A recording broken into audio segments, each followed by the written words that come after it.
What's up, everybody? Today, I'm happy to have comic book writer, illustrator, and creator Matt Crotts back in the Yours Truly virtual studio. In a real way, Matt C is the reason why I am currently doing Conversation Craft series on the topic of creativity.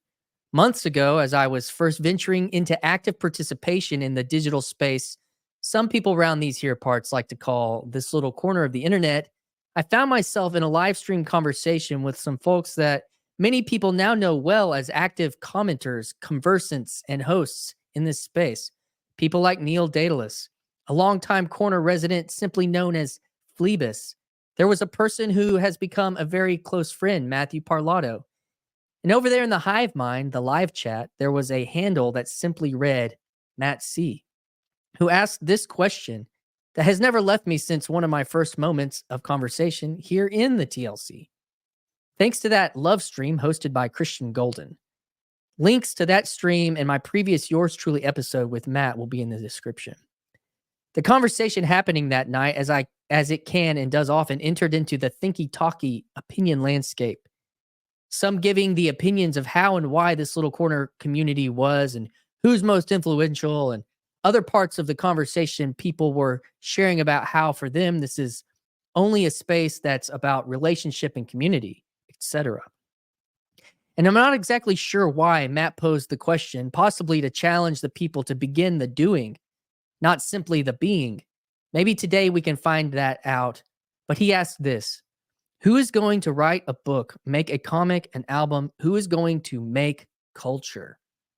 This in reference to the enormous wake left by the Peterson bomb that went off culturally in 2016, offering a way through the crisis of meaning our culture had deconstructed itself into, theologically, artistically, scientifically, and philosophically. And people like Jonathan Pageau, John Vervaeke, Paul Vanderklay have been doing their damnedest to answer this in their own ways, through sacred art and worship, through phileo sophia, lecture and conversation, and by way of new art and skill of online pastoring. The world is a big place, and 8 years from that phenomenon, and thousands of people now having graduated from this J-cubed university, Jordan, Jonathan, and John YouTube University, the information that simply stays in our head or even only in online conversation will not continue to change the world, but rather what we put our hands, hearts, and minds to in the cultivation of our own synthesis and practice of this rediscovered wisdom will be the world changed, will be meaning crisis solved. If you would like to support this channel, give it a like and a subscribe. If it makes sense, share it with your friends. And if you believe yours truly is something that might be described as worth your while, you can support the channel financially by becoming a channel member. So check that out, link in the description. Well, we've begun to see the seeds, or the logoi, begin to sprout here and there across this and on the on and offline landscape. And as the heavy hitters begin to close the cost of attention only door to the treasures they've shared behind Peterson Academy, Symbolic World Online, and the John Vervaeke Foundation, there is now an opportunity, as the great Jedi Master Yoda once said, to pass on what you have learned as he faded from material existence. So, as Grim Grizz continues to meme ideas into existence, incepting a Nate Heil Grail Country Conference into existence, ideas cultivated into physical world and life-changing realities, symbolic world summits, art of automata, supras, Black Mountain towns in Western North Carolina. These are the harbors of meaning, the gathering of strength and supply to go back and fuel the individual endeavors of the artist, the pastor, the parishioner, the worker, the executive, the founder. In this creative series, I'm attempting to answer Matt's question from 8 months ago.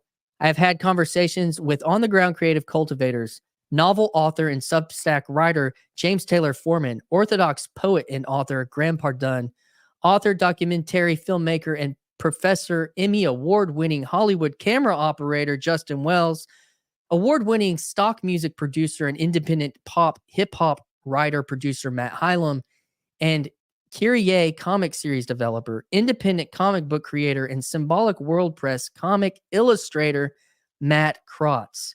This has been a long introduction, but this podcast is my creative process and my creative endeavor.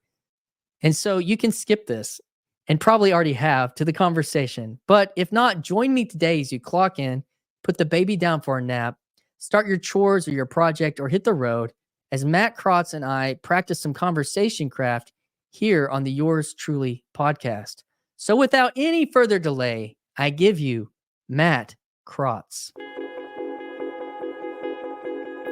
Hi, this is Christian Baxter, and you're listening to Yours Truly, a place we go to think out loud.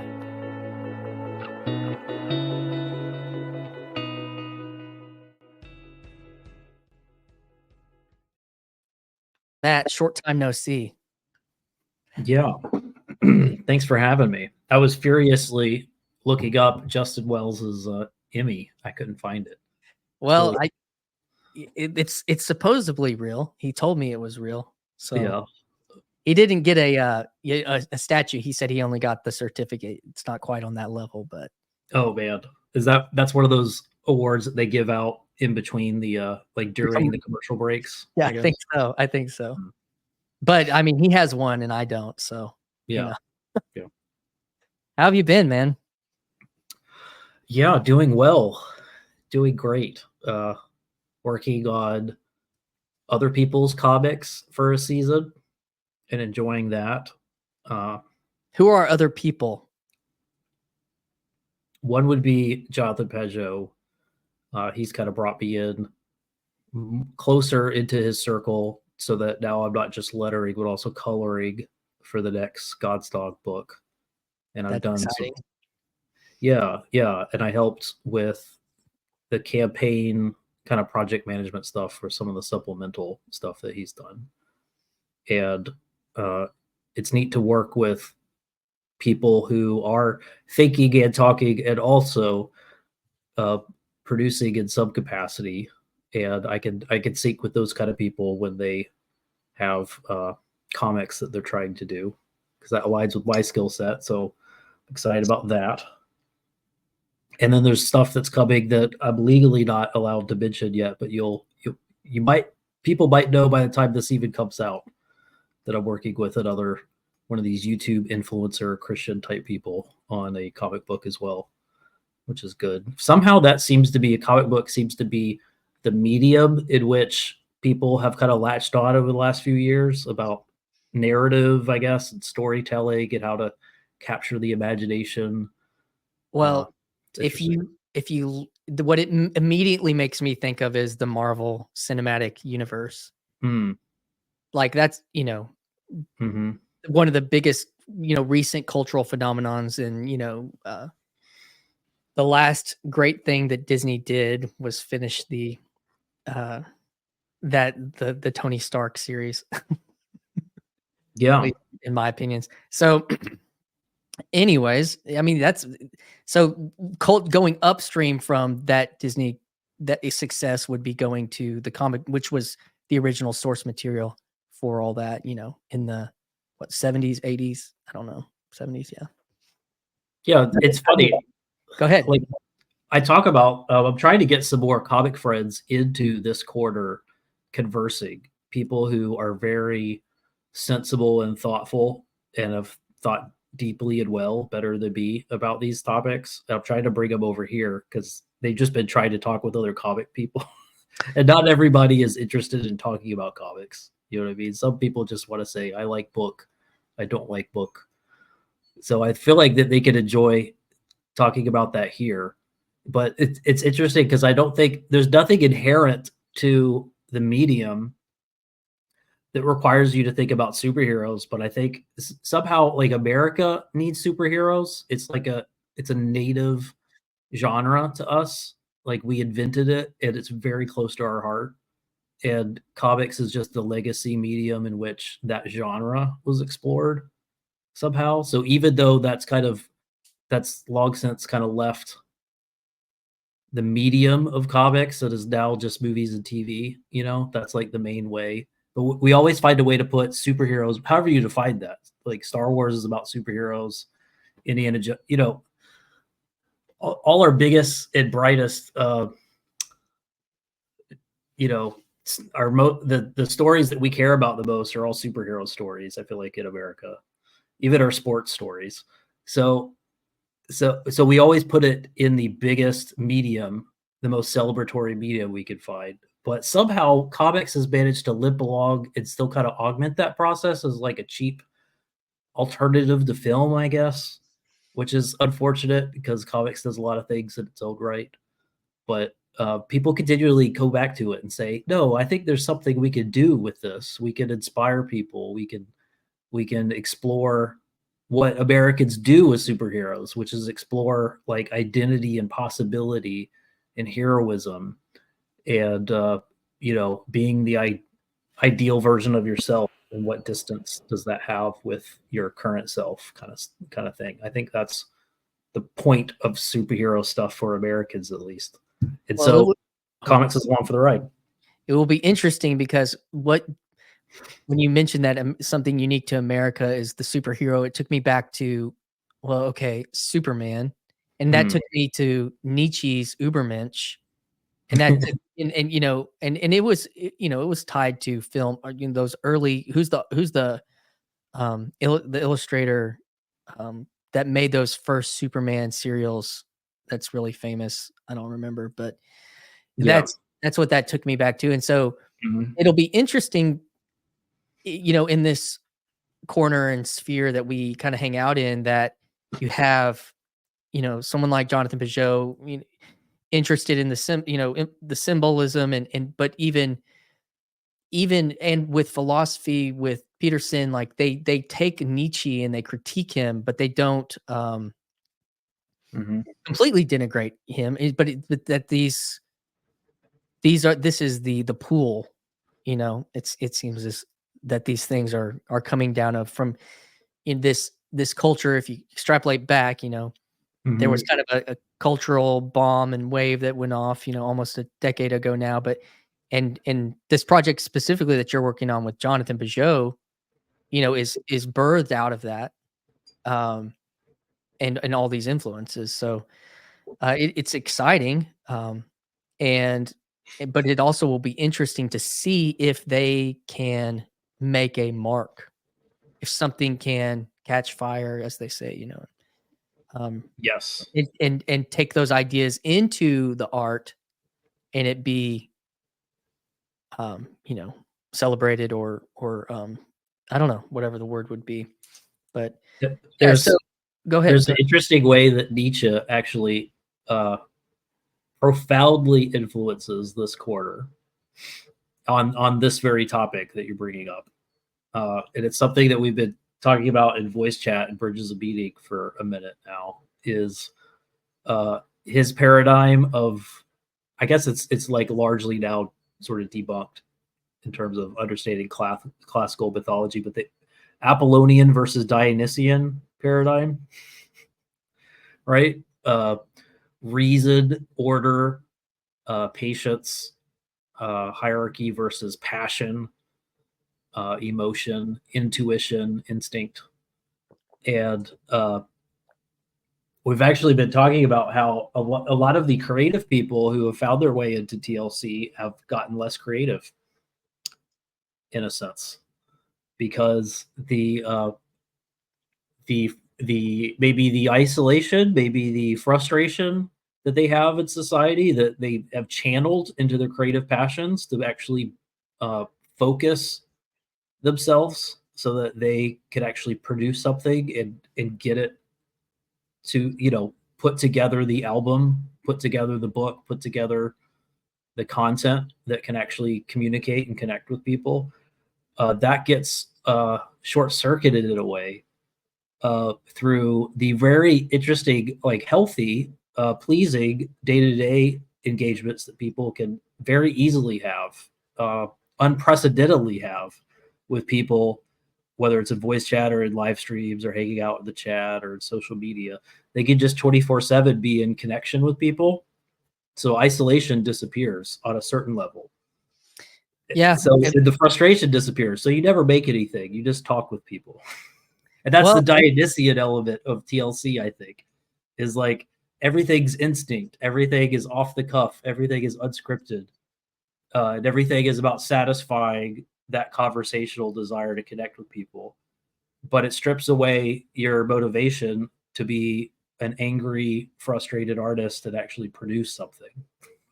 So there's some you could do with that what you will. But I figured Yeah, that was relevant. I think that it's possible that it's seasonal though at the same time, Mm, and only time because maybe you need a year to breathe, to inhale yeah. relationality. And, you know, Mm, that's good. that can fuel, you know, the type of creative hibernation, necessary. I don't know.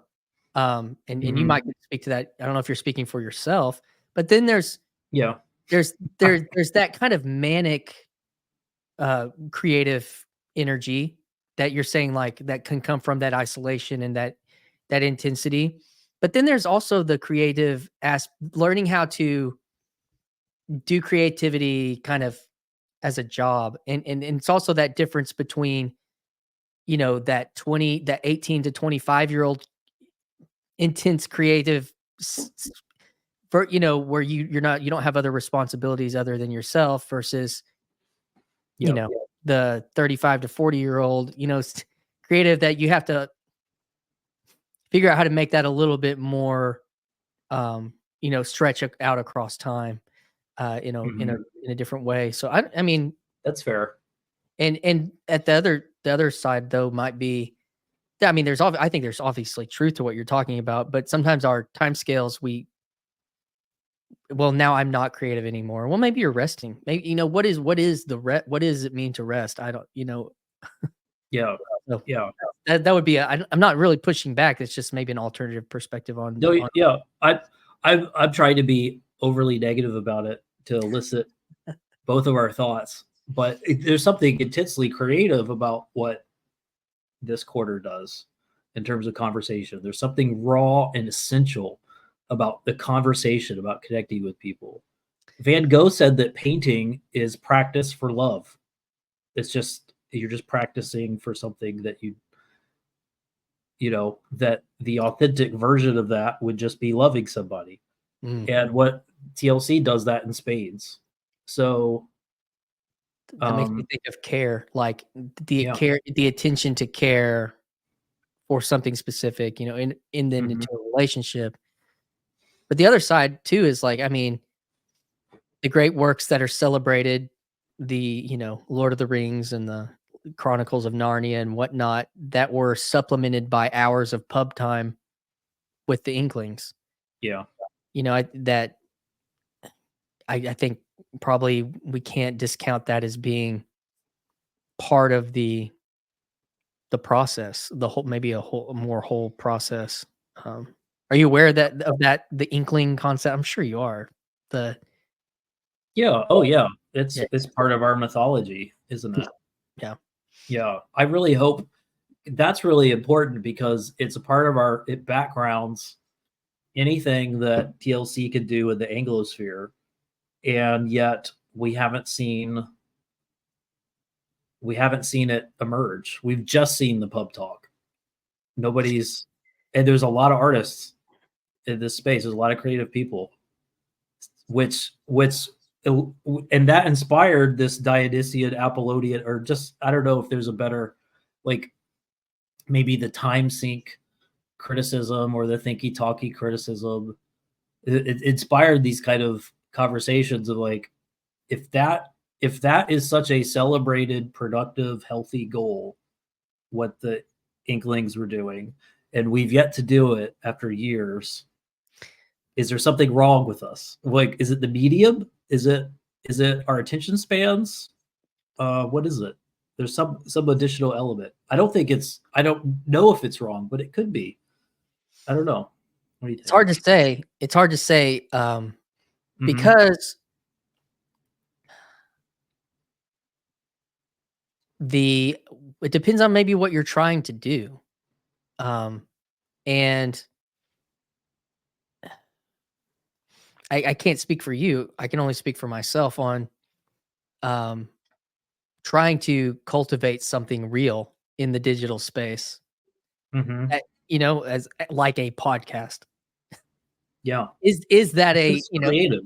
This is productive. It's generative. is Absolutely. yeah, and so to then be able to bring on people maybe like yourself that are working on real projects, that's real, that's word, but that are working on some kind of actual artistic projects outside of conversation that Yeah, culture contributing yeah, and product. so and Yeah, we highlight these things, we highlight the artifacts. ideas behind them, and you know, I had we had to kind of reschedule this conversation. I had some clips pulled up, and we might still try to look at them, but the last conversation that Jordan Peterson had with John Vervaeke, in the last 5 minutes, he talks about what their individual projects, but they're also their collaborative projects, and he mentions like what Paul Vanderklay's trying to do, or what this is Peterson talking, or what, it seems to be between you, me, and Jonathan Pageau, and what he's doing with Symbolic World, and it,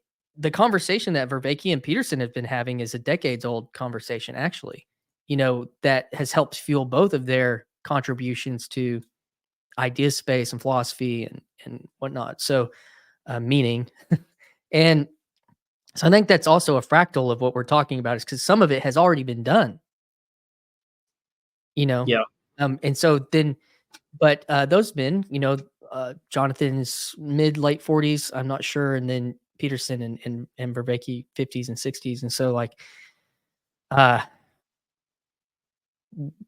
the fractal down is so those seeds of inspiration and wisdom, or whatever ideas, we are still technically the fertile ground for those things to grow, and working that out. That's I don't know. yeah. No, that's interesting, because if they are the new inklings, then their production, their generative effort, who knows what happens in their pub talk, but what they get published isn't works of fiction, primarily. It's works of conversation and In like philosophy. authentic dialogue and Yeah. thinking, and that's really interesting, because that's really where our culture is right now, and they are speaking as prophets in a way, to a cultural need. Uh, if the culture needed works of fiction primarily, and Pageau is doing works of fiction, obviously, but his primary thing is not, he's just talking to people, and same with the other guys. Uh, Clearly, that's what the culture needs and is hungry for. That's really interesting. That would be the the illness implies its own medicine in a way.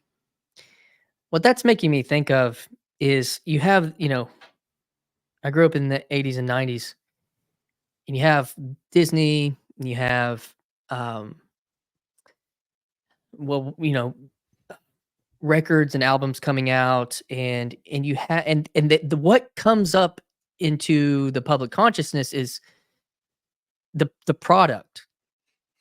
But what's interesting now, and this was my point when we were on a stream earlier, and McMo was criticizing Rick Beato's podcast with these older producers, like music producers, is it's actually very no one ever heard an opinion from any producer in the 80s or 90s, and Yeah, like like maybe in a magazine, like if you were maybe Rolling Stone or something. yeah, Yeah, yeah, and it and then the general populace that might instead of you had to be some kind of music file where you don't necessarily like Phoebus. I don't think Phoebus was a professional musician, but he's like, why is Rick Beato's podcast the best podcast? And so he has a marginal appreciation for music in that way, or a popular appreciation for music in that way, and because you're getting to listen to the producers in conversation, not just the product. And I think that yeah, even with like what you're doing with Kyrie comic series, is the opportunity for people that want to get behind that. They're not, and all of it, and anybody that's doing that, but even Jonathan Pageau, is like, you're not just getting the product, but you are getting the person to yep, a much greater degree, uh, their personality, their in what has influenced them, who their interest, like in a way that's unprecedented. Um, So like Mhm. Jordan Peterson isn't known. I mean, he wrote he's written a couple of books, but he's really known for who he is as a person. And the books Yep. are kind of you know, I don't know. It's not, it's opposite to how it maybe used to be. It's like, well, wow, this book that this guy wrote, 12 Rules for Life. Oh my gosh. Like, man, I'd love to hear more from this guy. You can't get him Mhm. to shut up. So it's like, it's a very different paradigm. I don't know. That's where that took me. Yeah, that's a great point, and that's been a subject of endless drama in crowdfunding in comics, in Yeah, particular, let's go there. which is fascinating. There's a camp that believes, kind of emerged with the opinion that crowdfunding relies too much on a cult of personality to sell things. It's the people with the most clout or the most influential personas who get the most books out, and that doesn't necessarily speak to the quality of the books. And then there's the people that say, um, I mean, everything is show business in today's culture. And if you don't care about your product, find a way for someone else to sell it on your behalf. Like, you're gonna have to figure out how to showboat your product, because there's nothing necessarily insincere about that, uh, because this is how the marketplace works. That's okay. It's a morally neutral thing. You're just gonna have to figure out how to do it in an ethical way, I suppose. But failing at selling your, like, if you just say, I'm just want to work, and everyone's gonna show up just because my album's the best, not because they heard about me on social media and they liked my takes and then checked out my album. That's just, you're just grumpy, like you're hating the game. And the You game know what I changed. mean? And the game changed. And the game changed. Yeah. So get with the game or get out of the game. But Ooh. yeah. Well, you're Buy saying this in. in reference to, we were talking backstage because you had a little dust up on Twitter yesterday or day before, I guess related to this. You don't have to get too like personal about it, but Yeah. it's pretty passionate. There's a pretty passionate scene in that. I did a Yeah. Kickstarter for the only EP album that I ever did back in 2011. No kidding. Oh, awesome. All right. Uh, and Legit. so I was an early adopter of Kickstarter. And we raised $2,500. That's good. That's You good. 2011. That's good. know, and the way that I found out about Kickstarter was this band that was they had their trailer got stolen with all of their gear, and they were a Christian band, and so they got on Kickstarter to raise like $60,000 to refurbish their trailer and their guitars and everything, and then I was like, oh, and I was kind of seeing, but that was very different. It was mainly like friends and family, like because you know Yep. Facebook friends. I didn't have a real true like a large fan base or anything. So, but it was kind of a fun process, Mhm. for young guys. But I mean, for you, like what you've done that. So what has been your experience with crowdsourcing? Because you have 3 comics that in the Kyrie series. Mhm. I've got 3 Kyrie edition, or 3 volumes, I guess is the word. Volumes. And then I've got a couple supplemental floppy books, the spin-off stories. And it's it basically, what's emerged, to me, my perspective is that the battle is really about crowdfunding versus crowd selling, and you're going to really like this Hmm. because it's very TLC. Uh, Crowdfunding is an invitation. It's not a storefront. It's an invitation to invest, to help change and shape uh, an industry by showing up and supporting something that wouldn't exist without your support. So that's the front facing. That's what the storefront sign for funding is. The crowd selling sign at the front of the store says, you're going to get a book in 3 weeks. We already paid all the costs. We took care of it. We made it behind the scenes, and then we showed up with a finished product. And so there's no wait time. And we are respecting you, the customer, by taking on all the risk and minimizing your risk. And so that's what it says at the front. Now, at the back of the store, what's really going on is crowdfunding is people with ideas and not a lot of money who are saying, I can't afford to do this without, let's say, 200 people giving me $20. What is that? 4,000? Really bad with math. I went to art school, not smart school. Is that 20 times 200? Yeah. Four grand. Yeah. Okay. Yeah. So I can't get in that kind of fight with my wife about taking 4,000 out of our savings. So I'm going to distribute the risk across 200 people, very low risk, $20. If I distribute that risk broadly, that I can make a $4,000 dream come true and impact 200 people. Now, what's happening behind the scenes with crowd selling is people are taking $4,000 out of their savings before there's a market interest.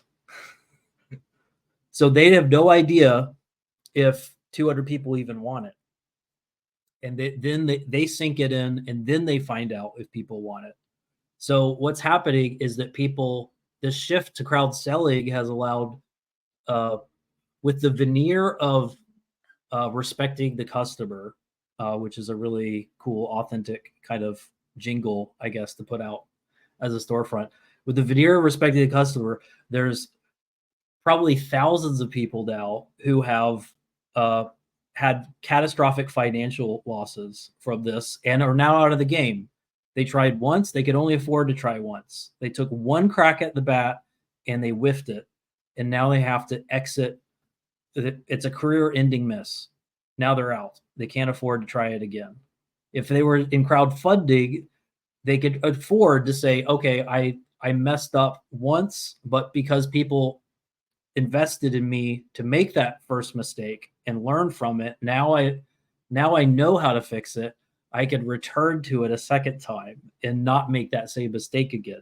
So there's people with accumulated knowledge and experience about it. And those crowdfunding people have incrementally, like myself, have gotten better with fulfilling sort of things. I don't know if that's a little too complicated, but you can see like there's really interesting like personal dynamics going on. So basically, I think the reason why a lot of people don't like me in the comic space is because I really like crowdfunding, because I think it's giving more weird, like outsider ideas to the forefront. It's supposed to be low risk to the creators, so that there's more creators, and those creators stay in the game and they continue to try and fail so that they can succeed the second time or the third time. And there's also a deeper relationality with the with the customer. The way I relate, the way I mean, I have a few ways I relate to that, but one would be, I was a traveling worship leader, so it's like I'm supposed to be selling my identity for the sake of like, but we're supposed to like the thing that I'm selling is to worship God. Like that always felt so counterintuitive to me, and it was uncomfortable. The way I relate to it now, in one sense, is I'm so self-conscious about self-promotion because of that whole experience that, I have to remind myself, like, nobody's paying attention. No one is paying that much attention to you. And if you're going to so I have a conversation. I mean, it's coming out like, about an hour, no, in a few minutes. And I've promoted it pretty heavy, like heavier than I normally do. But like even the amount of people that even are paying attention, that is minimal. And so there's this weird where it's like I can let myself not feel like I'm trying to do much because you're not actually doing that much. Like to a certain degree, you're doing something. And probably you're doing something right by trying to honor the person's time that they spent, coming to have this conversation to try to get out there. Because especially in these last few, these people have, it's Graham Pardun, and he's got a book that you could buy, or subscribe to his Substack and whatnot. So like you're also, it's a that part of the relationship. So the promotion side of it was always uncomfortable for me, but I'm getting more comfortable with that in a certain way. And I guess that's the anti TLC thing too, though, is like what is authentic? Are you inauthentic if you're trying to promote, like instead of it just be grassroots or low production quality and blah blah blah. So Yep. there's this other side that is like, well, what is authentic to you as a person? Or it would I be authentic if I was like, oh look, the way they're doing it is they're using low res cameras. I should use a low res camera, but I don't like low res camera. Like Yep. that whole thing. It's like, oh, so then you're trying to, instead of just being like following what is interesting to you in a certain way, and that would then go somewhere along the lines of kind of audience capture and as an idea as well as like only doing that. So I don't know if that interfaces well with what you're talking about, but that was kind of where it was leading me related to the crowd. Yeah. There's kind of two competing strategies with people who are using crowdfunding platforms. Hold on. Sorry. My wife is, no, he hasn't. The pool guy has not come since Hurricane Milton. You're a real Floridian with that pool guy. My pool is almost neon green now. It's so green. Is that hurricane related or is that seasonal? No, that's hurricane related. Yeah. There was like a metric ton of leaves in my pool when we got back 2 days after the hurricane, or really, 24 hours. And we got it all out and it wasn't fast enough. So it's also seasonal because it was enough to kill the pool. Oh man. Yeah. Dang. But it's like there's a persona, I think, in crowd selling that says, hey, crowdfunding has gotten it's taken over by posers. It's taken over by people who just want to be con men, who are there to sign big label, take your money and run kind of thing. I'm not going to take your money and run because I took out a second mortgage to make a comic and then find out if you want it. And if you don't want it, that's fine. I'll just have to live with my parents for 10 years. But that's the performative. All of these are both very prophylatic. I mean, this is all just con man, where does con man just comes from confidence, man, right? I mean, it's just like confidence showboating. You're trying to sell yourself. Like, look how stupid I am on your behalf. You please give me $20. Both sides are just asking for $20. But the crowd seller is saying, give me $20 because don't worry, I just spent $20,000 of my retirement savings on a comic book. Whereas the other one is saying, give me $20 and let's find out. And if I can't raise $10,000, then everybody gets refunds. But let's find out together if this is something that the market wants, that there's more people like you and me who want this thing, who want this product.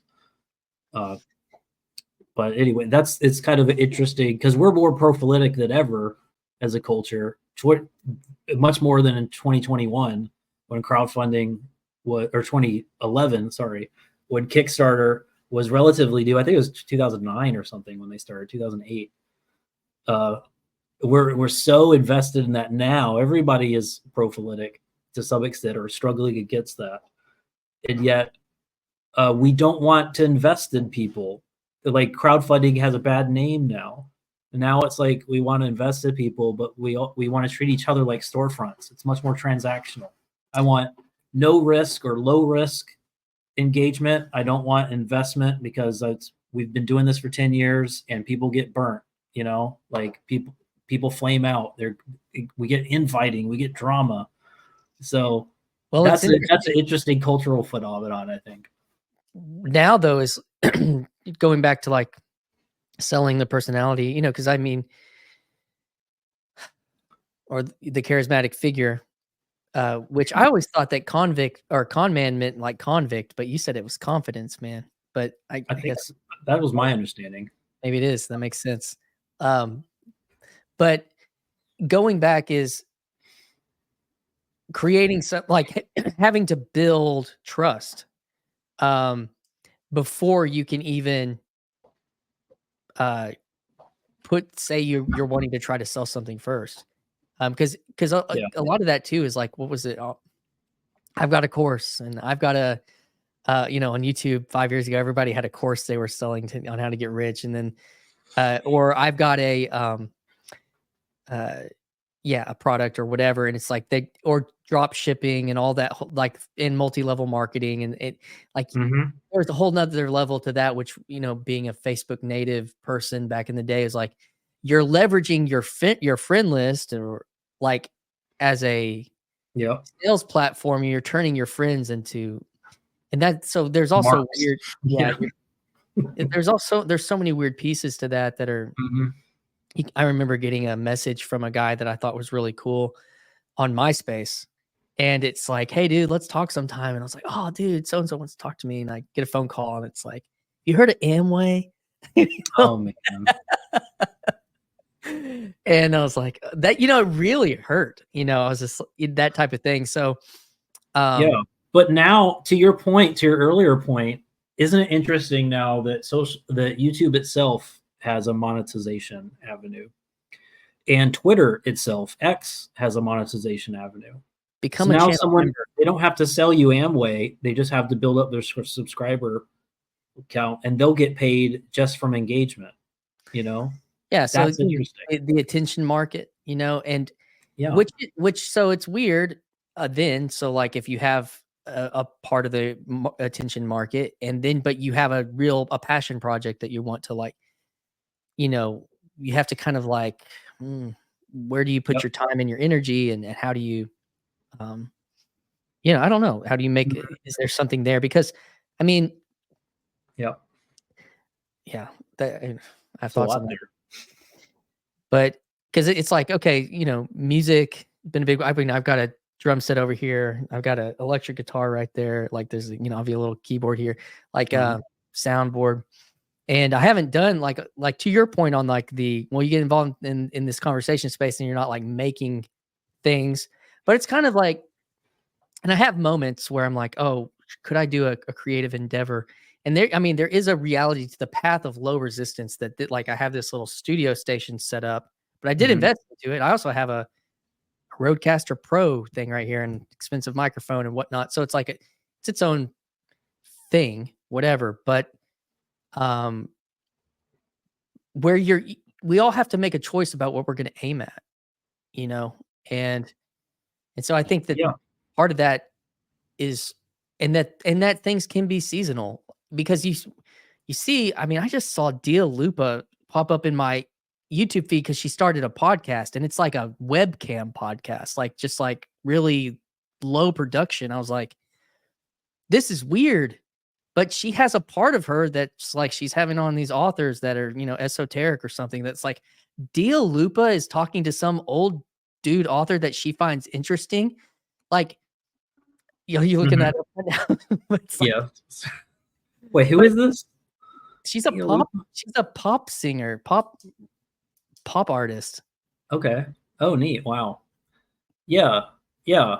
Well, I've got like one of the most influential Christian comic book illustrator and writers, Doug Tadaple, said he quit comics entirely. He says he's just going to read politics articles on YouTube, and that's his new art form.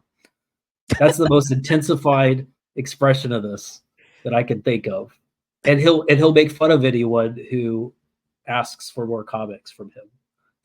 Well, he could be burnt out. There's no, I mean, that's Yeah, like, sure. and he may come back to comics in 5, 10 years, you know, like, um, Hopefully, God willing. because that's what I mean. Like, I don't know. I tried to do some music stuff online first, like a year and a half ago, Mm-hmm. years ago, and it was like, it was more frustrating. And then this just didn't seem to be frustrating in a way. Yeah, Um, but sure. I mean, but it's also in the future. It's one of those things that you can go that can go both ways. I guess it feels like, I don't know. This Yeah, isn't because here your to next album is going to have a longer shelf life than your next YouTube series. That Yeah. doesn't make it better, and I'm not. That's not a value judgment, No, but you because know, those are 2 different, like, that's kind of the nature, the transient yep, nature of kind of to ride a culture, a conversational wave or something that's yep. quick and easy access versus something, again, going Subsides back to that. to your work. And, I kind of wanted to dig in. I don't remember if we talked about this last time, but I wanted to dig into a little bit. This is shifting gears to a different lane, but the creative thread in your life, like, and it's funny because does the creative thread end at 35, like trying to having to figure out crowdsourcing? Like, like that's where the creative, all roads lead to, like, no, I don't think so. But, um, it I don't know, just what has been that thread? Like, how young were you when you could connect the thread of creativity to your life to now? And what were you doing, and what built on that? I'd say it was a little more than a decade ago. I started. It was like 2013. I started on Kyrie, and it was the result of me making a very intentional life choice. I was getting married, and I wanted to be a better provider because my day job kind of looked like Kyrie. I was a commercial cartoony illustrator for my day job, and I was quickly finding that um,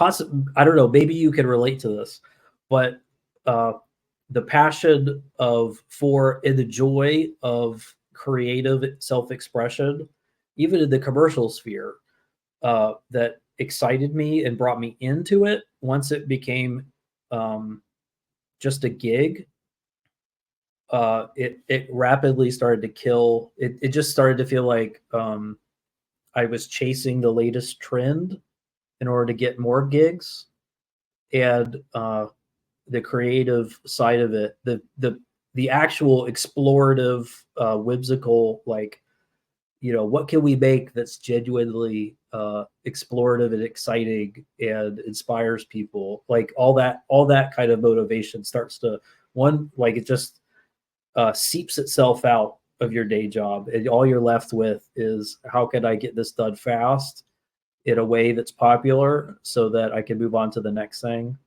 And I did that for a few years. I didn't want to do any more of it. I had enough passion for art still where I was like, I'm going to protect this. I'm going to have this be a side gig so that I can continue to love it. And I'm going to do it in a way that I want to do it. And hopefully people want to come along for the ride. And I found comics was the way that I was going to explore that as a side gig.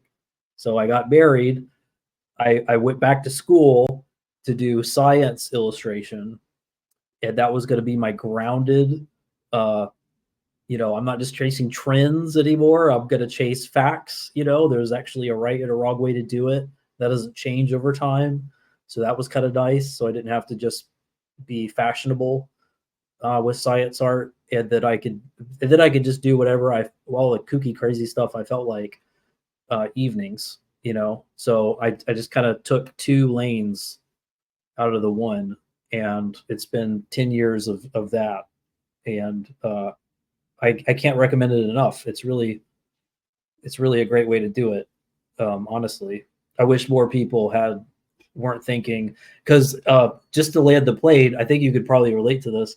Uh, in my late 30s, very late 30s now, and people are telling, we grew up hearing that you have to find who you are, like there's some sort of secret sacred self that's going to tie into your career, right? Like who you really are is a musician or an artist or a doctor or a lawyer, which is just like insipid. It's such an insanely consumerist mindset that somehow we didn't figure out until, I don't know, the great deconstruction, I guess. But Yeah. I had to be broken of that very violently and realize that my identity is not tied to my career, so that I could have an identity that was useless in a very important, positive way, that it could just exist, that I didn't have to make me money. And then once you can tease apart your identity from making money off that identity, from plugging into the great consumerist nightmare that we've been I don't know, trying to extricate ourselves from, then you can avocationally explore all kinds of useless things, like live streaming, I guess, that are so essential to life, and things that don't doing things that don't make money, useless things, are so critical and so important. And I'm making comics because I care about narrative storytelling and illustration. I'm making comics useless for me, so that I can appreciate them with the importance that they deserve. So, what do you think about that? I think that, yeah, my identity had to be separated for me from like being a quote unquote musician or something, for me to even ask the question of what it means to be creative. Yep. Yep. Because, um, like you said, chasing trends as a worship leader, oh, that's the whole job, baby. Yeah. Like, Yep.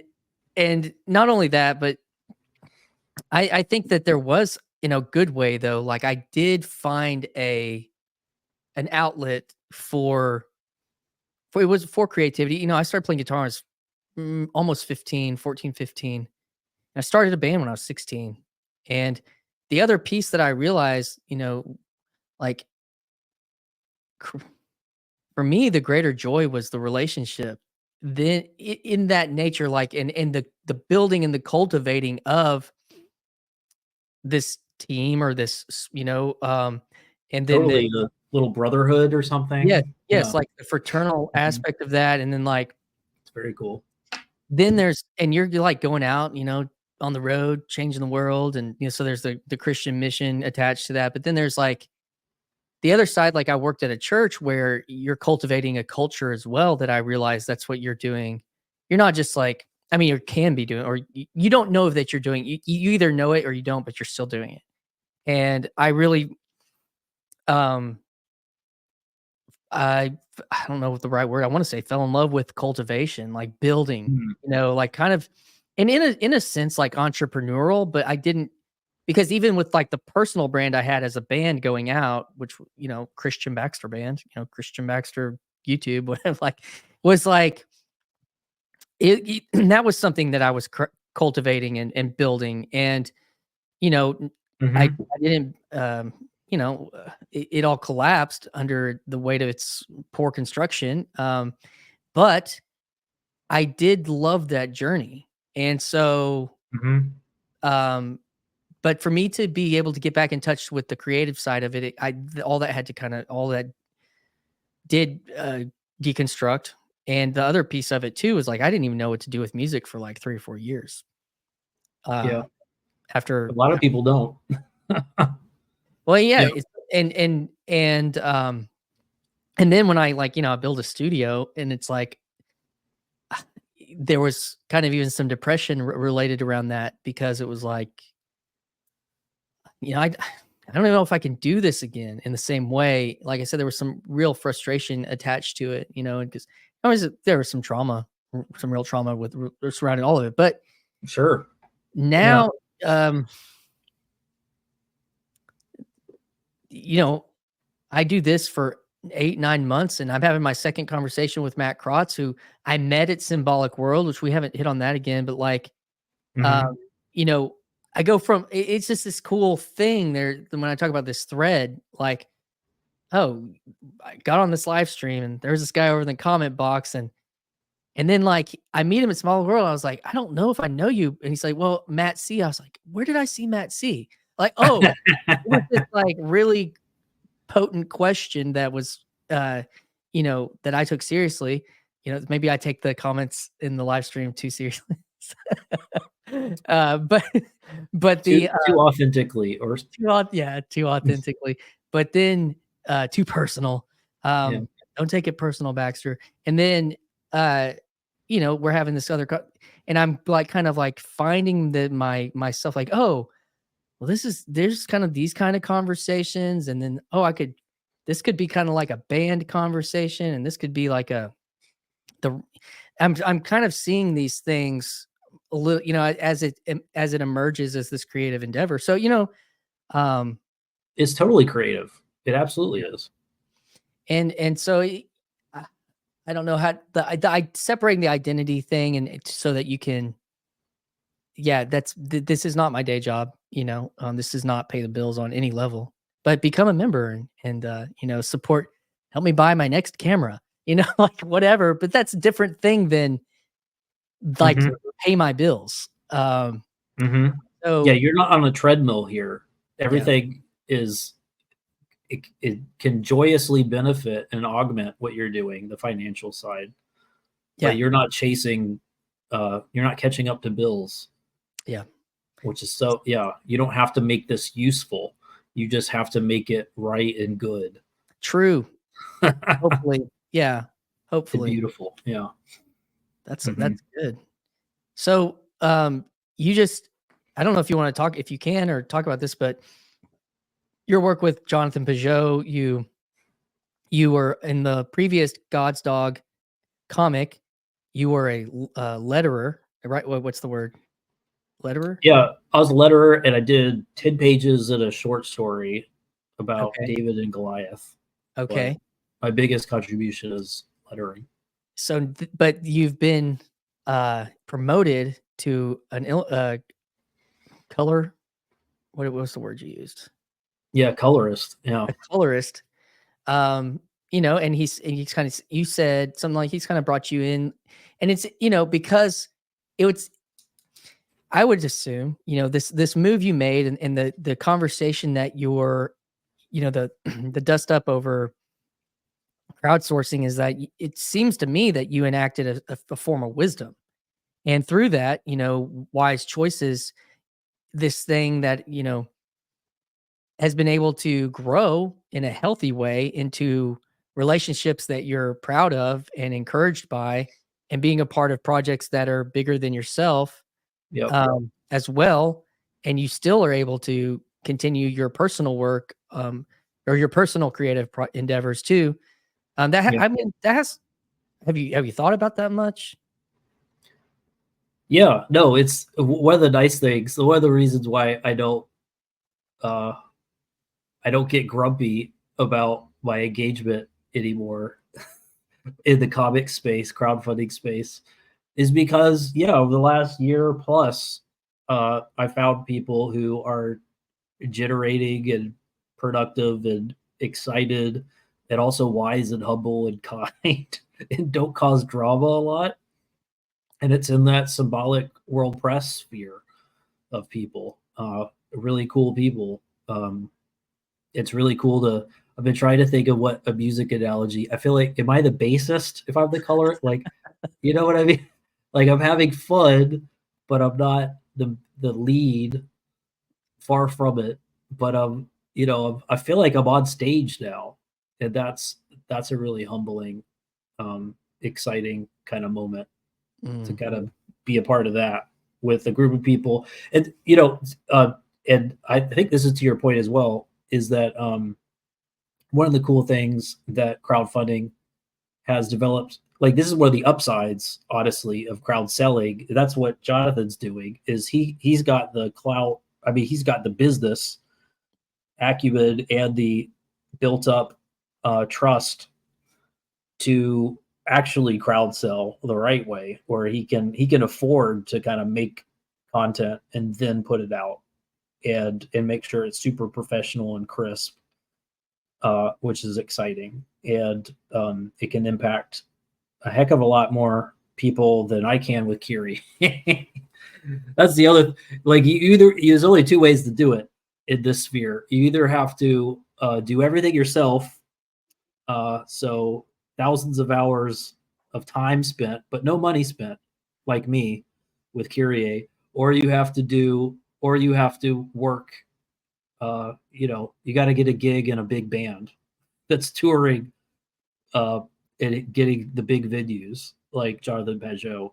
And those two avenues are really fruitful, and you can really impact culture, honestly, that way. You can really put stuff on shelves, on bookshelves, that have a lasting impact, really long shelf life through those two avenues. Do everything for free, or work with a big guy that you admire and trust. Not or, and. Yes, And do and both. but who's gonna be the the comic book nerd that you hope you're reaching, like the super, that's gonna look at the credits and then Google the credits and be like, oh, I want to, and he Googles the credits and he finds Kyrie, and then it's like, oh, I've got this cool, think about being a fan, like, and like, think about you're reading album artwork and this band, oh, he's a guitar player in this band too. Did you know that? And went out and bought their album. That kind of thing, Mhm. hopefully you find those kinds of fans, those kinds of people, because those are the ones that are really gonna maybe get into it so much that they want to pursue that as well, and be inspired by that. Um, and being able to partner with somebody that has that kind of clout and status, instead of, I mean, I'll take it to this conversation. That is when Peterson joins the Daily Wire. Peterson basically, he's a family run business, and he's a kind of a not completely one man show, but kind of, and then he joins somebody that has a lot more resources. Oh, so Matt C sold out as an independent comic book artist because he's working with Jonathan Pageau, like in Symbolic World Press. No. But it's easy to make that critique, and it's hard to understand that you get up to a point where, like, maybe not a complete one-to-one, but I think there's some things there that are complicated, and it's easy to be bitter about those kinds of things, or it's easy to think that people lose a sense of self or authenticity because they do that. And sometimes it probably does happen, but it's not necessarily. And, Yeah. so I don't know. No, I think you're onto something. It's something interesting that I think Pageau brings to the table, where that almost Jordan Peterson doesn't, which is interesting. There's something about Jordan Peterson, his brand, or sorry, Jonathan Pageau, his business and his brand, and him, really like authentically himself, that still feels like you could do it too. You know what I mean? Like he's a big guy that you could become to be. You still have access to his route. That's still available. And hopefully that's included in the sort of the books, the stories, the products that he puts out, as well as the YouTube content. I feel like both of those still feel like he's still just using Kickstarter. Like, you could use Kickstarter tomorrow, and he's still using YouTube, and you just need some branding. Like, it's still something that you can do, and I feel like that's enormously inviting to people. You're probably going to end up, if you try to do it too, you're going to end up like me, with a failed YouTube channel, and you're not going to be making six figures on your next Kickstarter crowdfunder. But you could. It's possible. And I don't know if Jordan Peterson, I don't know if he feels, but maybe that's not his role. You don't have to feel imminently related. You don't have to be able to fully empathize with everybody's role. You don't have to say, oh, I could be Jordan Peterson. That's his value. I think Pageau is more that. That's why he showed up as a dialogue partner with Jordan Peterson, kind of talking as someone who could speak our thoughts as we're thinking, like, asking the sort of questions we wish Jordan Peterson was being asked.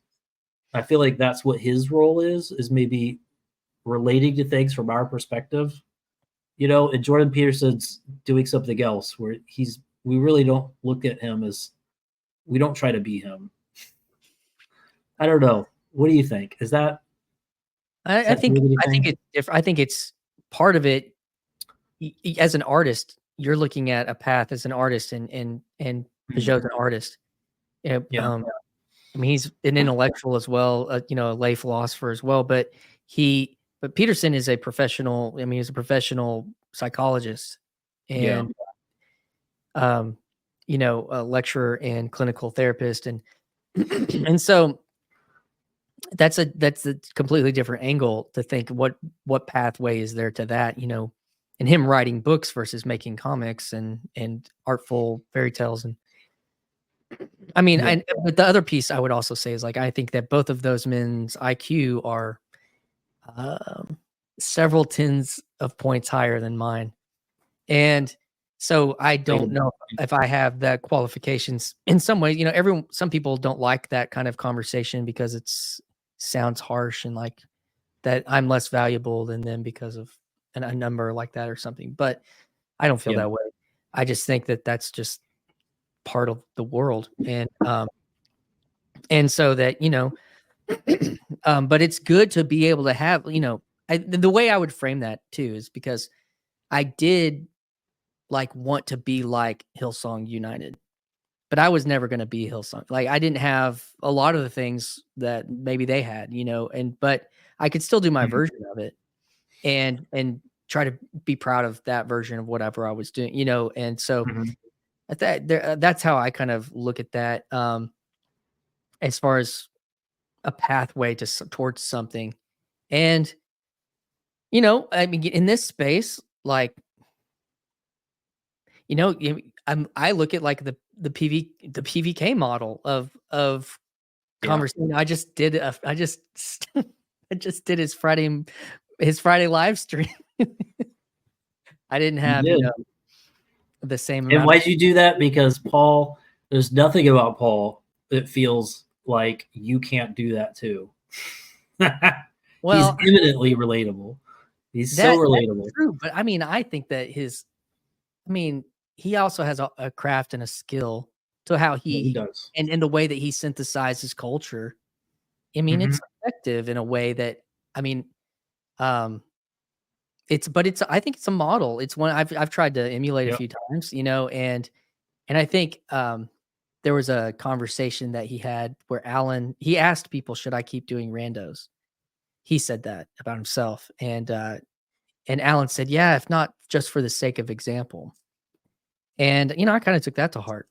I kind of took that That's too powerful. authentically and purpose and personal, you know, um, but what's cool about that is I have a conversation coming out with a guy I met I didn't meet in Greece. Lives in Greece, Mm. and he became a Christian listening to Paul Vanderklay. He told me that.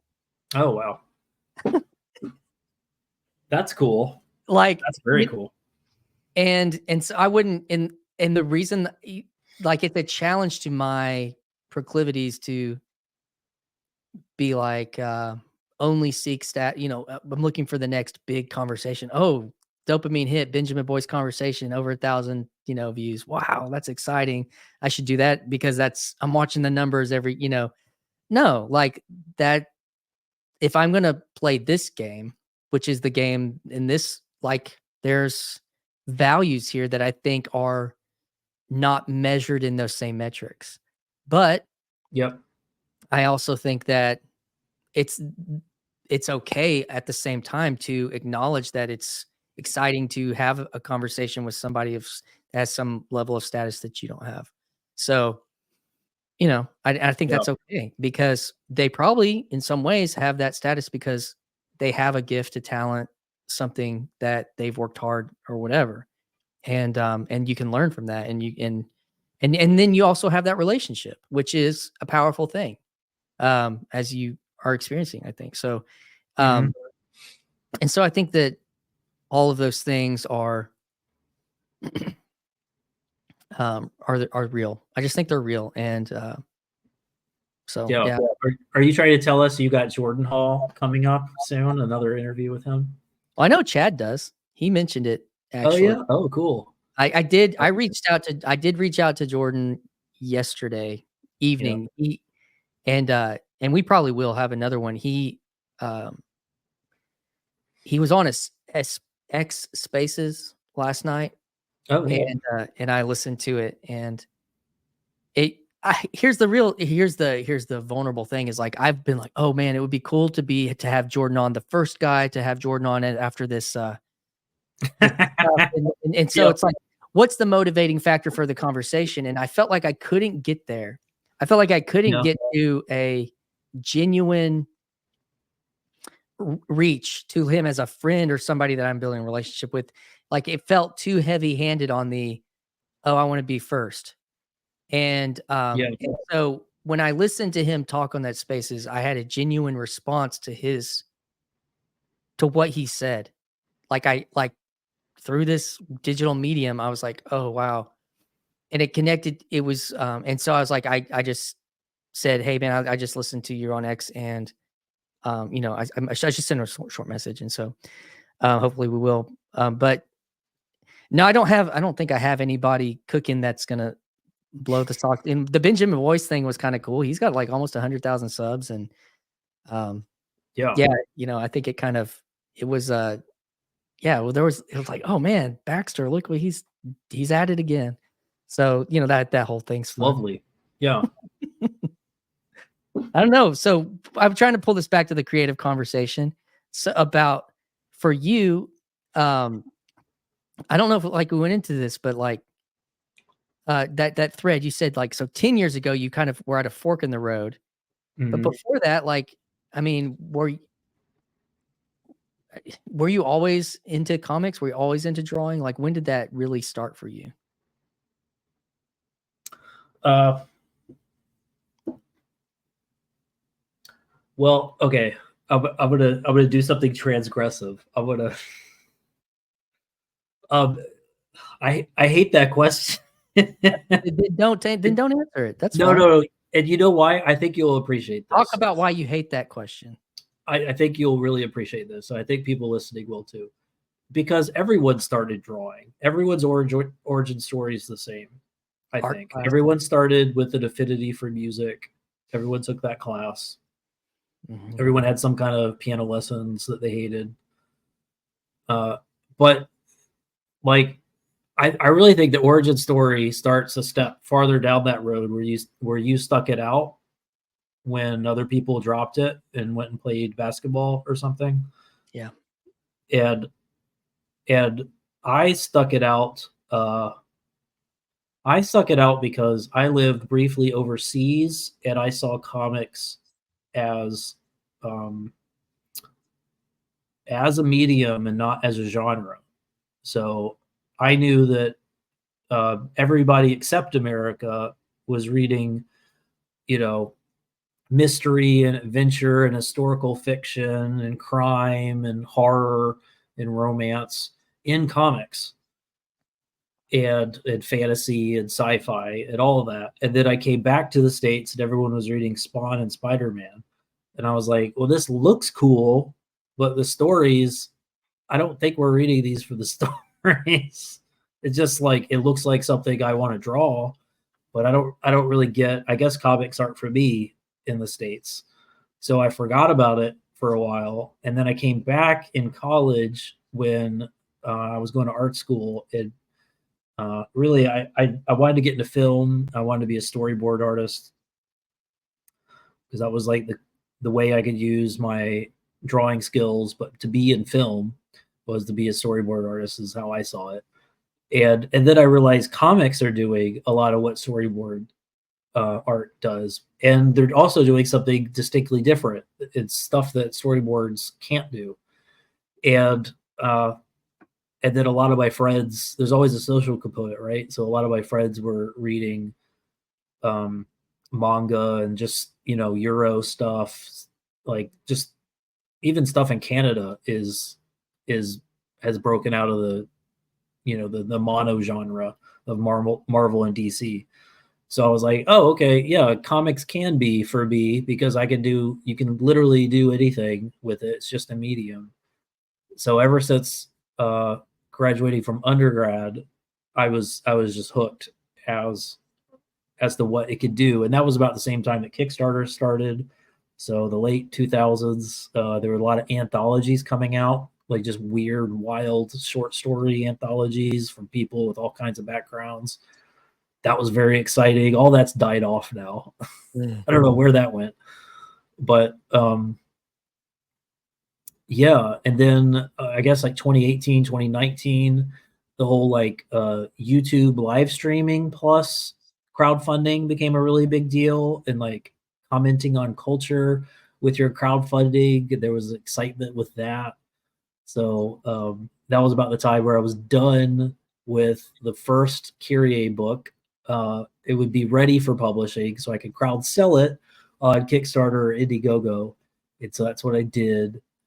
And I guess I've just been swimming in those waters ever since of just exploring uh, exploring the sort of things that we think and talk about in TLC, but through showing rather than telling, through you know, building story worlds. Uh, yeah, I don't know. Sorry, I'm not landing the plane very well, but that's kind of what my experience has been.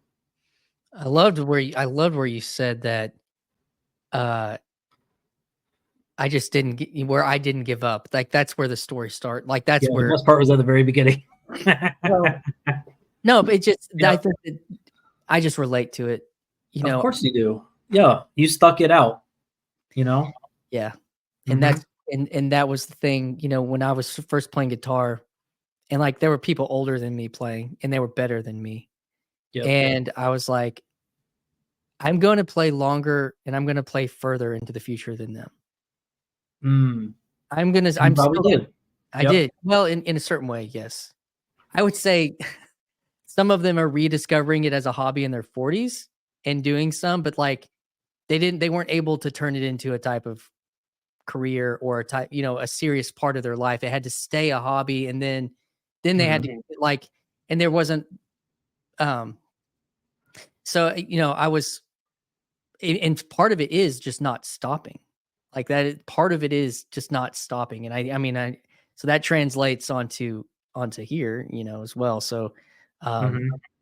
yeah, so I just like that phrase because that is the biggest thing is like, oh, this didn't and there's reasons like you said something like a failed YouTube channel or something like there you haven't some things have like a negative feedback mechanism that you're just like I can't push through that right now or whatever. But Mhm. that's not the only thing, you know, um and so I think that that was the part that man I just like I haven't heard that back in a while, so that was Yeah. cool. So what makes us stick now that we've got so many ways of connecting with people, which is really what are we doing with art other than connecting with people?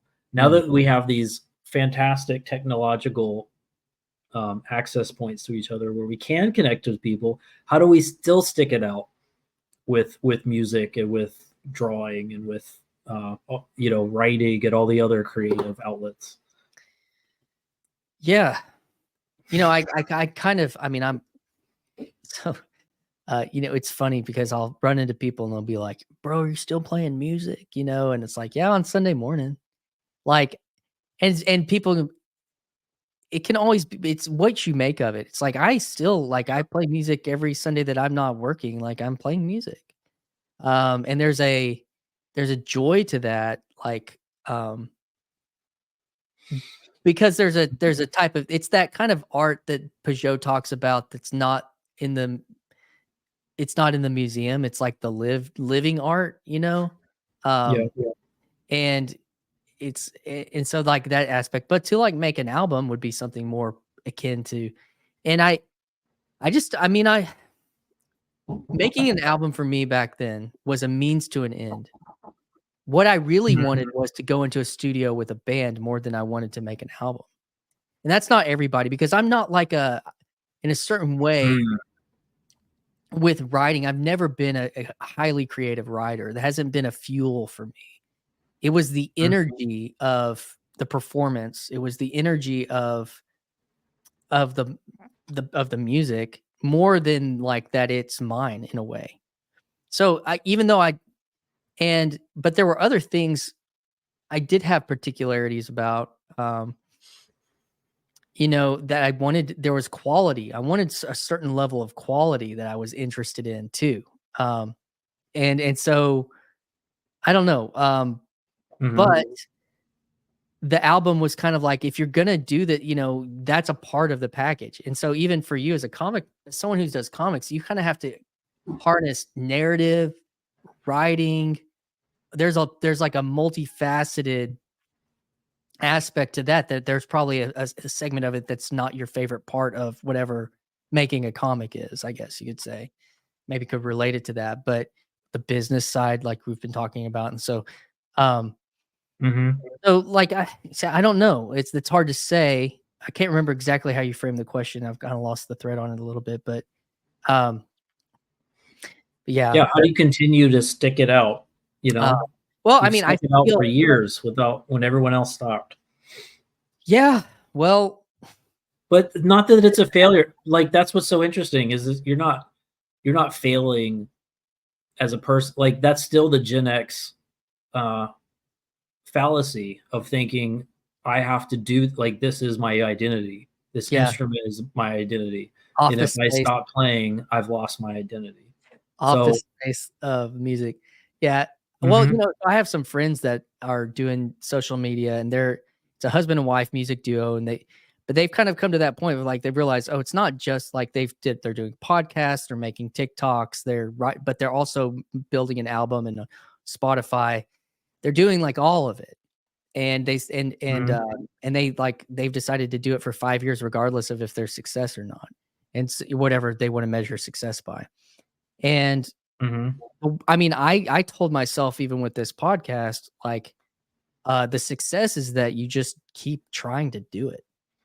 Like, and so, and yeah, and there's this other piece. It's like, your expectations have to they're be realistic in a certain way. You're not uh you're not first to this by any stretch of the imagination, Christian, but there's still, I think we're still early in a lot of things too. And the landscape's changed to where it's like, well, if you're not trying to make this your everything, like, then you can have fun with it too. So, I don't know. But the biggest thing is like, it's really only a podcast. It's if you stop it stops if you stop, or if people say they don't ever want to talk to you again. So, those are, but I don't know. I do think that there probably has to be a certain level of positive reinforcement that comes in.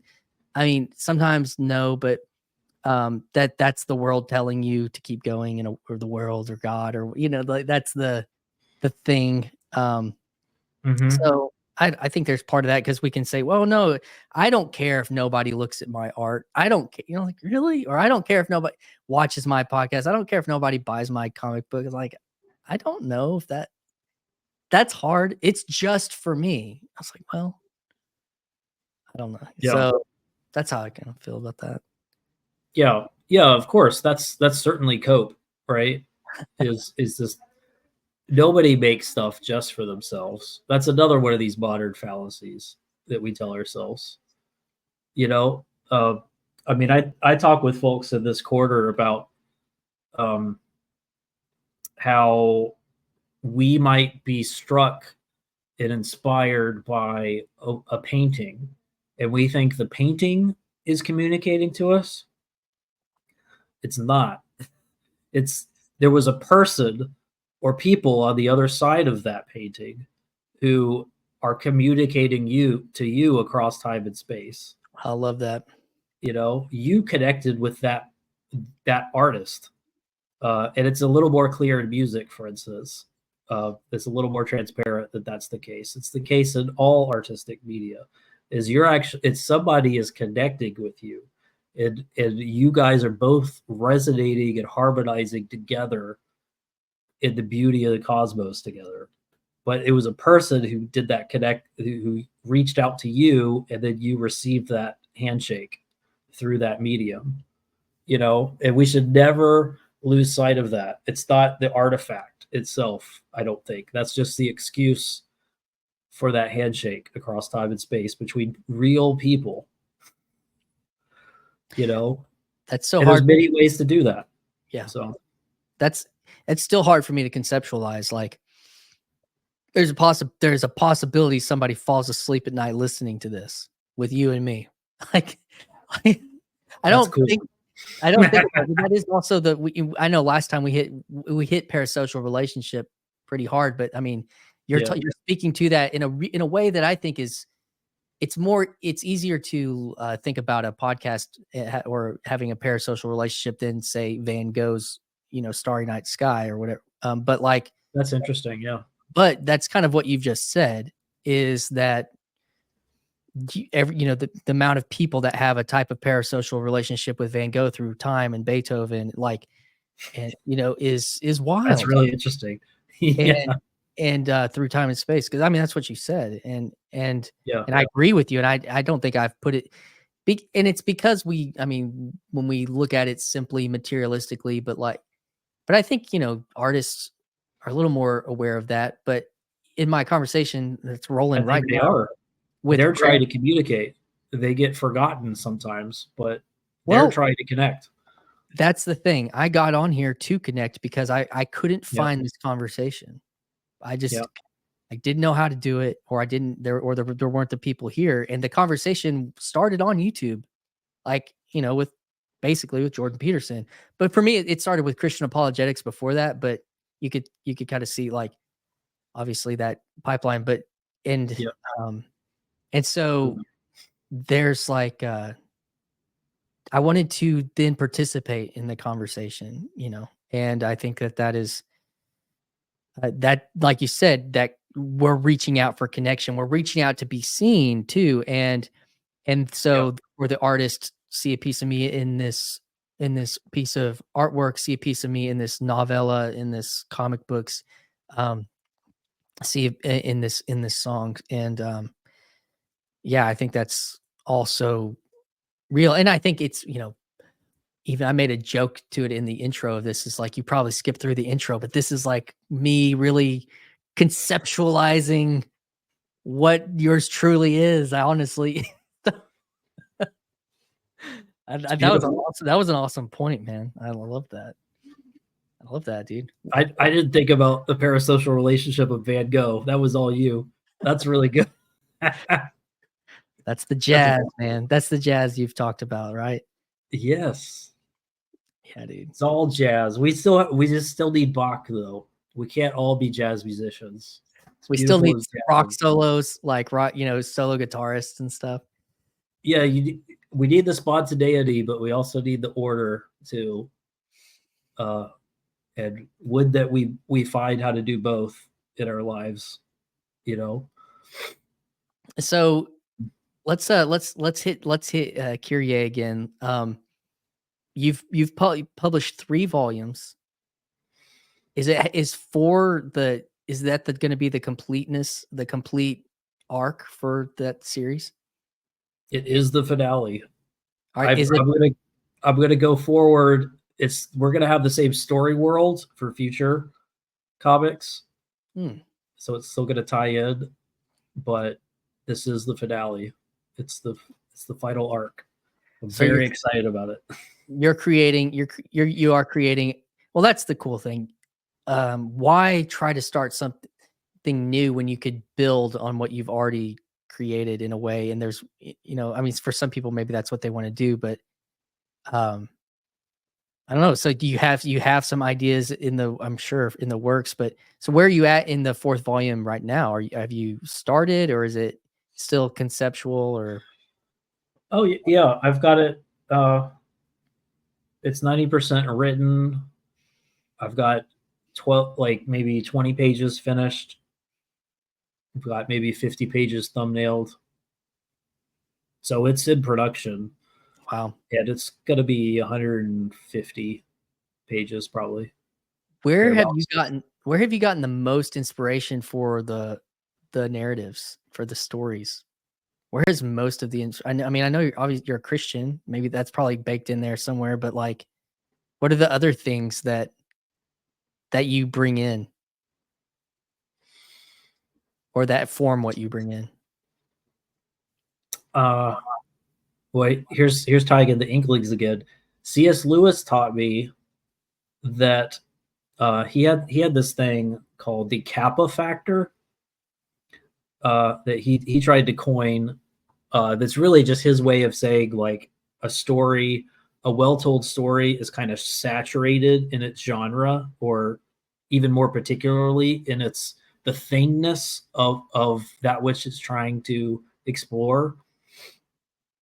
You know, you could think of like Western movies have a strong Kappa factor.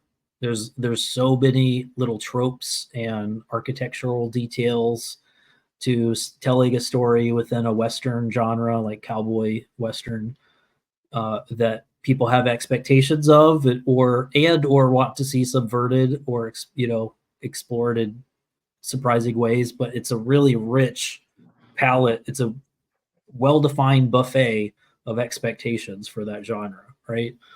And what Lewis wrote in his day job about was how people in medieval uh, fiction would do that in not really in genre per se, because genre wasn't really invented yet, but like they would just take their own story, their unique story, and say, how can I do something that is uh, the themes of the story echo through every aspect of what I'm doing.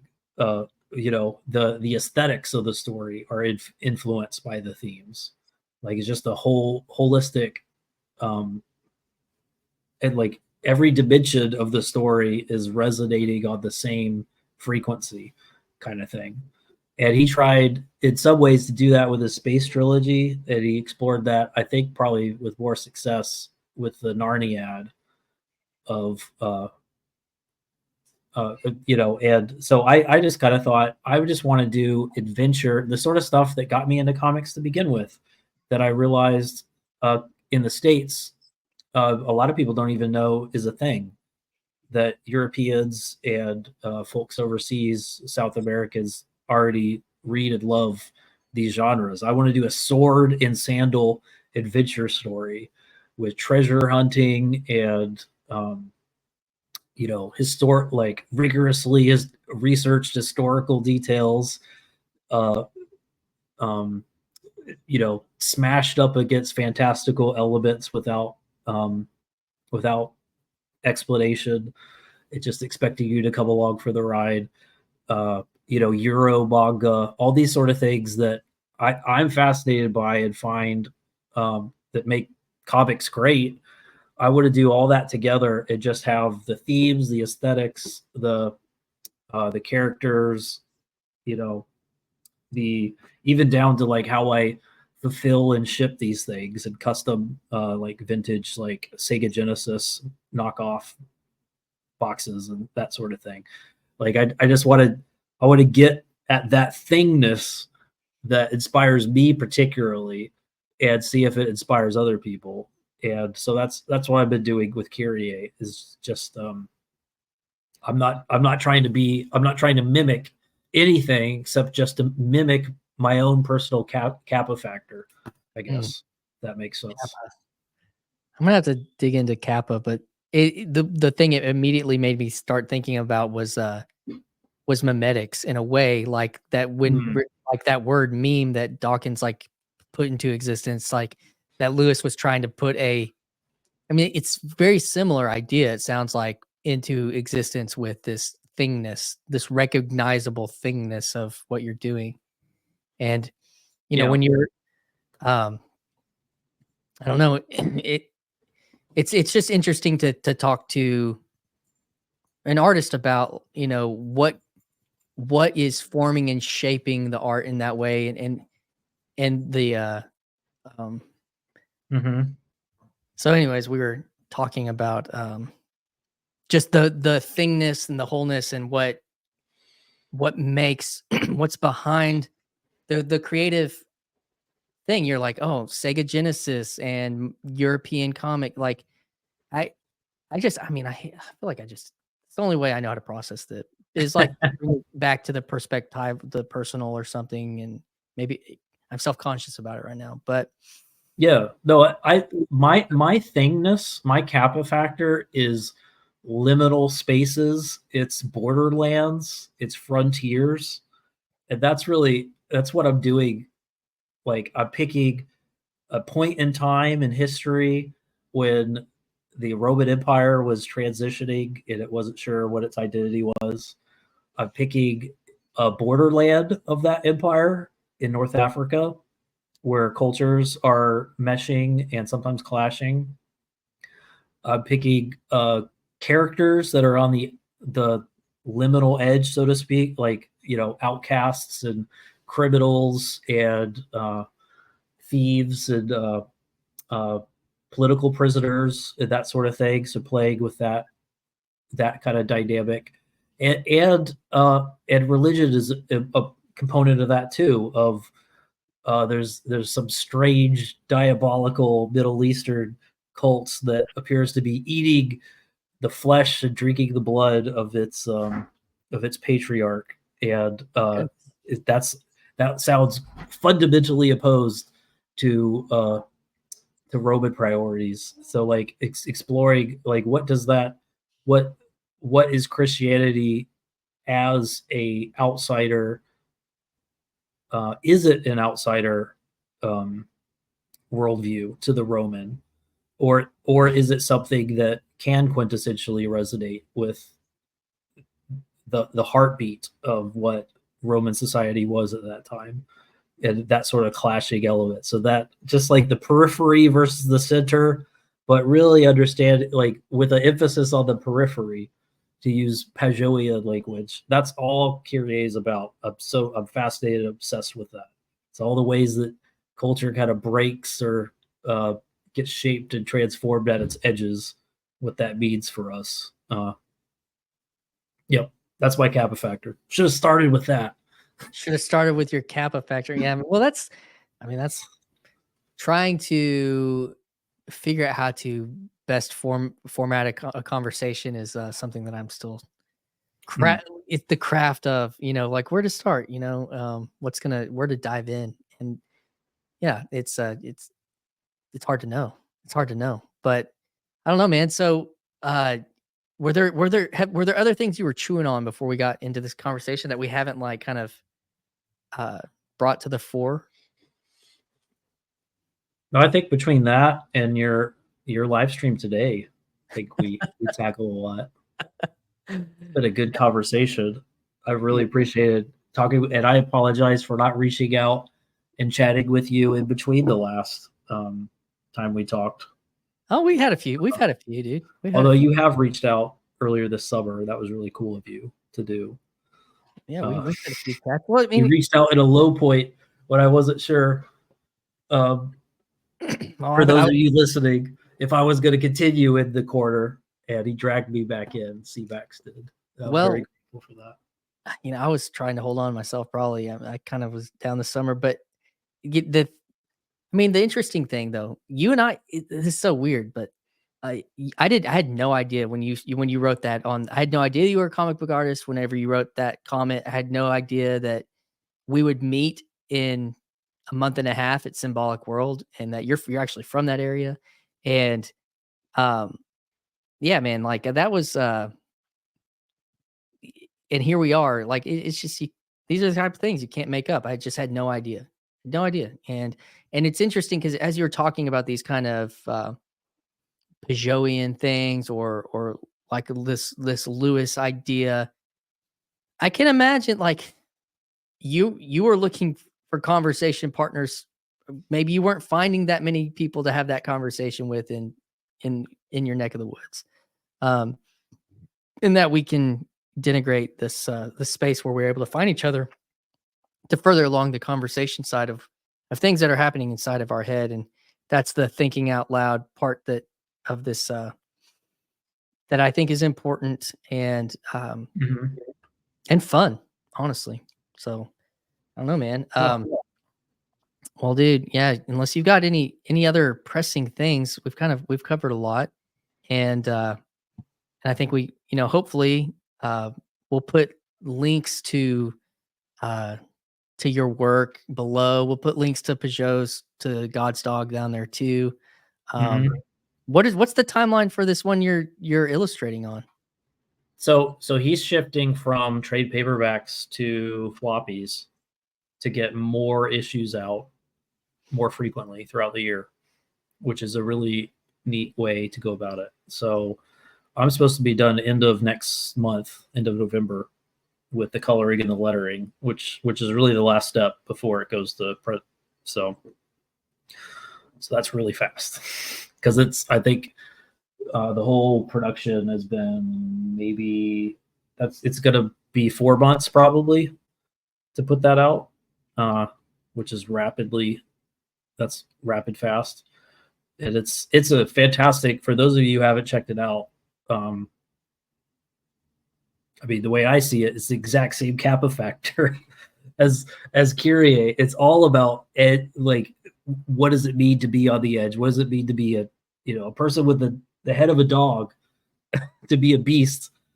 A peripheral element, and how do those peripheral elements play into the hierarchy? What is the good, right, godly way that kind of cosmological framework can accommodate and honor the periphery in important ways? That's all he's doing with his story, and it's being done in a really rich, wonderful, deeply thoughtful way that I'm frankly envious of. So it's really cool to just play his riffs, the notes that he's written, and think about how I'd like to wish I was making them. Honestly, You wish I had written them. you can. I mean, that's the I can thing. just perform them. You you're what, almost 10, 15 years younger than him, like so Yeah, uh he's writing those maybe he's got a little bit of time and experience on you, so it's that's like true. That's true. that's okay. That's all right. Yeah, Yeah, that's yeah. okay. Um dude.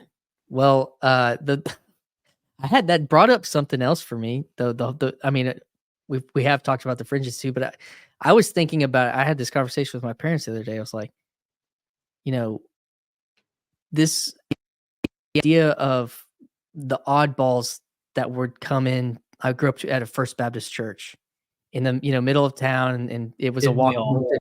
walkable it was a walkable distance for people from kind of like the group home, and you just get a few people, like some people from the edges, and the way that they were able to be cared for within this is white collar, factor people, like kind of, but there was a way that within the institutional structure, there was a way that those people were dealt with in a good way, in a way that they weren't going to fit into the dinner party conversation. They would, but they were cared for, and they were thought of, and brought in they were in the whole. They were within the institution. And I was thinking about how, like, the design of a mega church in suburbia, that's like it's almost designed to not have to figure that Oh out, wow. and Uh-huh. to cut off the fringes. So, Mhm. Mhm. anyways, that was my lunch conversation the other day. But that's what that embodied form of what we're talking about, that hopefully those will inspire some kind of subconscious realization of, on a very small level, what you're talking about, in kind of like historical, geopolitical, religio levels and stuff. But anyways, man, um, dude, thanks for coming on today. And and Yeah. furthering this conversation about creativity over here in this little corner of the internet. Yeah, guys, check out links in the description for Matt's work on Kyrie and God's Dog with Jonathan Pageau. So thanks, man. Thank you.